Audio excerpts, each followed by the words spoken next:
Packers make some moves ahead of today's game against the Carolina Panthers.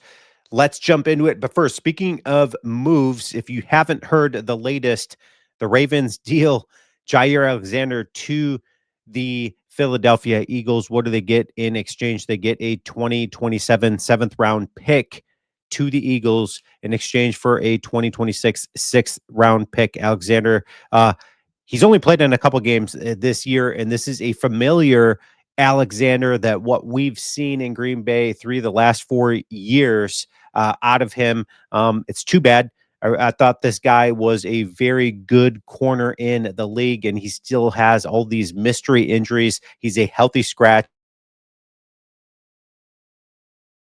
A deal.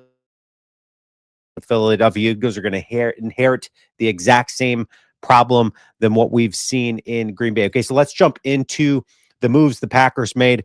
Christian Welch is brought up. This is a good move for the Packers. I absolutely love this dude. I thought he was incredibly good this last preseason.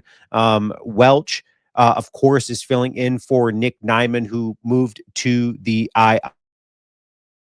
Also bring up Aaron Mosby. Aaron Mosby, one of those guys that I absolutely loved seeing out there, especially when we're talking about the latter half of last season. I thought he and Brenton Cox Jr. need to be playing more snaps for Jeff Hafley. Lucas Van Ness just was not getting it done last season. However, he had some injuries that he was battling with on top of just how raw he was. We've seen a different Lucas Van Ness this year.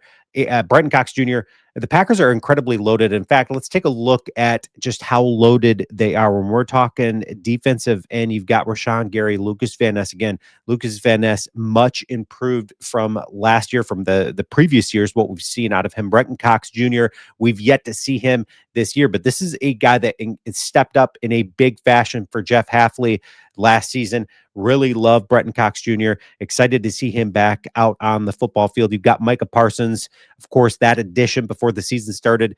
Nothing needs to be said about that guy. He's the defensive player of the month. He's all that and a bag of chips. You've got Kingsley Egnigbari. Egnigbari is performing incredibly well, and he's been out there being sought after by other teams. Whether or not the Packers move on him prior to the trade deadline will remain to be seen. But Kingsley Egnigbari is playing incredibly well. You've got Sorrell, who's also playing well. And then you've got Aaron Mosby, who is brought up. Aaron Mosby, again, this is one of those guys that's a familiar face for Jeff Hafley in the defense. I think he's going to fill in quite well for them out there. Okay, so when we start mentioning the name Aaron Mosby, again, when we start talking about how good he performed last season, he had an overall PFF score of a 62.5. That was pretty good.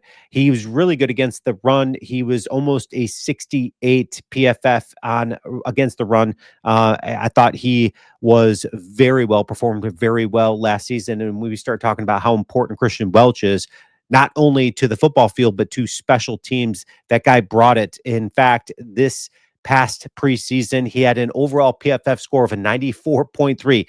Just in case you don't know how good that is, an average grade out there when we start talking about PFF scores is in the 60s. Okay, that's an average. 80s is good to great. 90s is you're an elite player. That's what he was playing like this past preseason before he didn't make the final 53-man cut. I'm excited for these moves. I think they're going to be a great addition against the Carolina Panthers. I want you guys to leave your comments, and as always, go Pack Go.